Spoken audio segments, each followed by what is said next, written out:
बिस्मिल्लाहिर्रहमानिर्रहीम। अस्सलाम वालेकुम नाज़रीन। हज़रत मूसा अलैहिस्सलाम का अल्लाह ताला पर यकीन। मूसा अलैहिस्सलाम जा रही है। एक इसराइली और फिरौनी दस्त व गिरेबान है। फिरौनी नाहक इसराइल पर जुल्म कर रहा है। उन्होंने इसराइल को छुड़ाने के लिए फिरौन को पंच मारा। नबी की ताकत 40 मर्दों के बराबर होती है। मुक्का लगते हुए फिरौनी मर गया और दूसरा भाग गया। इनके कौम का वही बंदा अगले दिन किसी और से लड़ रहा था। हज़रत मूसा अलैहिस्सलाम ने फरमाया, कल तो इससे लड़ता था, आज इससे लड़ता है, लगता है तो शरारती है।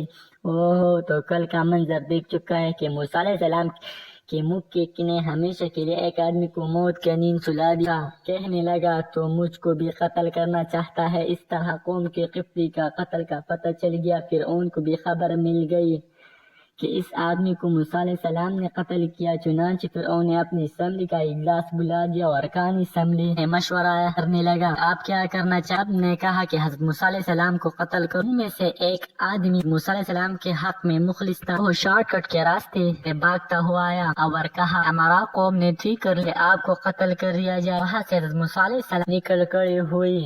खौफ था दिल में। तबअ खौफ का होना नबी की शान के खिलाफ नहीं होता। पीछे मुड़कर देखते हैं कि कैसे कहीं फिरौन की फौज आ न जाए।